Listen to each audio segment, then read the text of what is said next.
충청북도 청주시 상당구에 위치한 충북미래여성플라자 내의 여성독립운동가 전시실. 조국의 광복을 위해 활동했지만 대부분의 여성 독립운동가들은 우리들의 기억에서 잊혀져 왔는데요.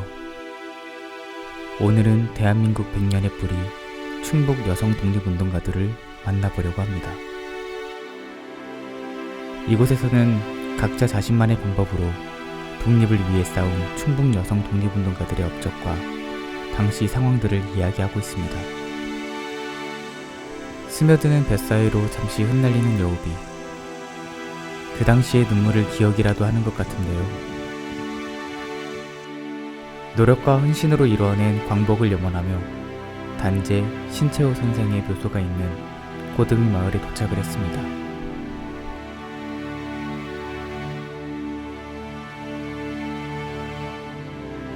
이 사람을, 이 박자의 여사를 눈여겨본 분이 있었어요. 그분이 누구냐면 바로 그 베이징 독립운동의 대부였던 이회영 선생이, 이회영 선생하고 이제 그 부인이 이은숙 여사잖아요. 이회영 선생과 이은숙 여사가 아주 이 박자의 여사를 굉장히 눈여겨봤고, 그 다음에 그때 신채호가 그 이회영의 집에 머무르면서 같은 아나키스트로서 독립운동을 같이 하고 있었어요. 그러니까 신채호도 이제 혼자 건너와 있고 하니까 그 이은숙 여사하고 이회영 선생이 중매를 쓴 거예요.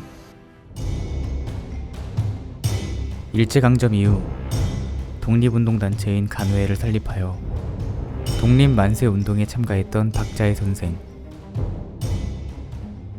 중국으로 망명하여 단재 신채호 선생을 만나 결혼을 하였습니다. 그래가지고 이 두 분이 1920년 4월 달에 이제 혼인을 하게 되죠. 아마 그 시기가 1920년부터 1924년까지 이분들이 함께 살아요. 베이징 그 교회에 있는 한 허름한 주택에 신혼 단칸방을 얻어가지고 거기에 사는데, 현장에서 독립운동하는데 먹고 살기가 힘들은데 처자식까지 데리고 독립운동할 수가 어렵잖아요. 그러니까 그때 신채호가 부인에게 국내로 들어가서 있으라.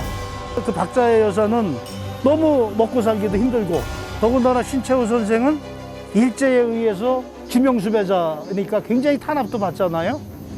그러니까 먹고는 살아야 되겠기에 나중에 정말 36년에 신채호 선생이 죽고 난 뒤에 박자의 여사가 남편의 영전에라는 그런 일종의 제문을 잡지에 기고를 해요. 그때 남편 돌아가고 나자마자 그 제문을 대신해서 가신님 영전에라는 그 글을 쓰는데, 정말 그 국내에 자기가 어린아이들 데리고 살 때 어려웠던 것들, 굶는 것보다 더 힘들었던 게 방세 독촉이었다, 뭐 이런 얘기들. 그러니까 너무 힘들으니까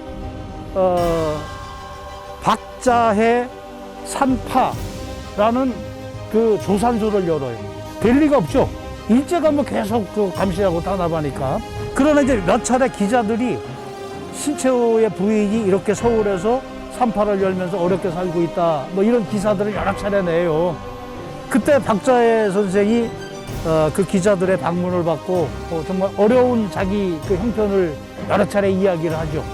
그러는 과정에서도 우리가 박자의 선생을 높이 평가하고 떠받들어야 할 것은 그저 어떤 그 생활고에만 찌들려 있는 생활만 하진 않았다라는 거죠. 틈틈이 남편의 원고를 받아서 신문사에 게재하게 하기도 하고, 또 남편이 비밀리에 보내는 서신을 국내 동지들에게 전달하기도 하고, 특히 이제 그 가장 백미를 이루었던 게 1926년에 나석주가 동양척식회사에 폭탄 던지잖아요. 박자의 선생이 신채호 선생의 사전 기별을 받고, 그 나석주 의사가 동양척식회사에 폭탄을 던질 수 있도록 그 길 안내 이런 것들을 다 한단 말이죠. 그러니까 단순히 어떤 그 남성의 부수적 존재로서의 여성이 아니라 그 자신이 어떤 그 내조라는 그러한 측면에서도 있었지만 또 그 또한 독립운동을 한다는 거예요. 여성 독립운동가 박자의. 고등이 마을에서 박자의 선생의 노고를 가슴에 담아봤습니다. 충청북도 청주시 가덕면 가덕중학교에 자리하고 있는 삼강도서관. 여성 독립운동가인 신순호 선생이 당시 주화대표단 임무 수행을 위해 사제로 건립되었다. 광복 진선 청년공작대와 광복군의 여군으로 입대하여 해방 후에도 조국을 위해 주화대표단 임무를 수행했던 신순호 선생.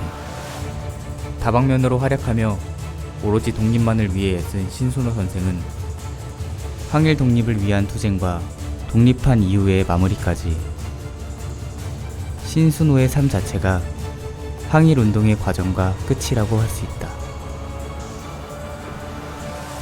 신순호는 신건식의 딸이잖아요. 신순호가 몇 년생이냐면 신순호가 1900. 그래서 한동안은 이게 잘 풀리지 않았어요. 야, 신건식이 1911년도부터 망명해가지고 중국에서 활동했는데 신순호 같은 1922년에 가덕에서 출생하지. 신순호 선생의 어머니이자 신건식 선생의 아내인 오건희 선생.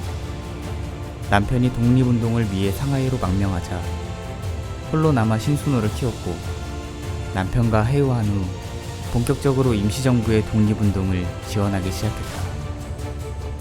이게 풀리지 않았는데 그 동아일보를 풀린 거예요. 1921년에 성으로부터 밀명을 받고 국내로 들어오다가 붙잡혀서 신의주경찰서에 붙잡혀가지고 엄청 고문당하다가 여기 국내로 와서 1922년 초에 다시 비밀리에 자기가 망명을 한다. 그러니까 21년부터 22년 초까지 잠깐 고향에 와 있는 동안에 딸이 생긴 거예요. 그게 신순호가. 신순호 선생의 사촌이었던 신창희 선생 역시 임시정부의 여성 동지들과 함께 임시정부의 요인들의 식사와 살림을 도맡아 이들이 독립운동에 전념할 수 있도록 지원했다.